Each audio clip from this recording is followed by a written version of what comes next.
What is up, YouTube? This is Zach and Grayson with Dreamedia Home Theater. We put this art TV in up over a pantry. We thought it was pretty cool. If you look, it looks beautiful, just like a piece of art. And what we did is we put in a recessed outlet back there, and then we did a pass-through for the Connect One cable to come through. So that powers up the cable and keeps everything up to city code.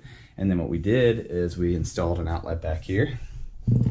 A standard receptacle that's tied into the electrical system of the home, and then we got our Connect One cable that comes out of the wall here in a pass-through, and we have it here so that the customer can put like their USB into it very easily.